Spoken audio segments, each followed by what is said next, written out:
आपने अक्सर एक और फेमस फॉर्मूला पढ़ा होगा कि ए प्लस बी का जो होल स्क्वायर हमारा होता है वो होता है A square plus B square plus का 2ab। बट इसका आने का प्रोसेस क्या होता है उसको समझाने के लिए मैं एक फिगर पर चलूंगा। मैंने एक स्क्वायर लिया यहां पे, जिनके जो साइड है वो साइड का मेजरमेंट ए प्लस बी है, ए प्लस बी है, ए प्लस बी है और ए प्लस बी है। फिर मैंने क्या किया, इसे दो पार्टों में ब्रेक कर दिया। मान लीजिए यहां से यहां तक के डिस्टेंस को हमने लिया ए और इसको मैंने मान लिया बी। फिर यहां से यहां तक के डिस्टेंस को हमने लिया ए और इसको मान लिया हमने क्या, बी। हमने दो पार्टों में ब्रेक किया क्योंकि टोटल ए प्लस बी है, तो ये हो जाएगा ए और ये बी, तो हो जाएगा ए प्लस बी। अब ये ए है तो यहां से यहां तक भी क्या होगा, ए होगा। अब ये बी है तो ये भी क्या होगा, बी होगा। ये बी है तो यहां पर भी क्या होगा, बी होगा। और ये क्या होगा, ए होगा होगा।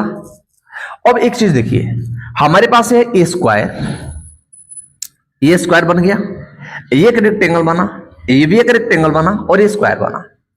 अगर इस स्क्वायर का हमें एरिया निकालना है तो एरिया का फॉर्मूला क्या होता है, एरिया का फॉर्मूला होता है लेंथ इनटू ब्रेथ।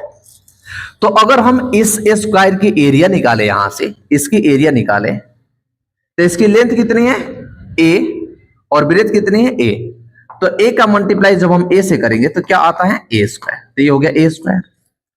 अगर इस रेक्टेंगल की एरिया हमें निकालनी है तो इसकी लेंथ और इसकी ब्रेथ से मल्टीप्लाई करेंगे, तो बी का मल्टीप्लाई ए से होगा तो ये बी मल्टीप्लाई ए होगा, हो जाएगा। अगर इस स्क्वायर की हमें अगर एरिया निकालनी है, इस स्क्वायर की एरिया निकालनी है तो क्या होगा, लेंथ इंटू ब्रेथ, क्योंकि एरिया का फॉर्मूला होता है लेंथ इंटू ब्रेथ। तो बी मल्टीप्लाई बी, ये क्या हो जाएगा, बी स्क्वायर।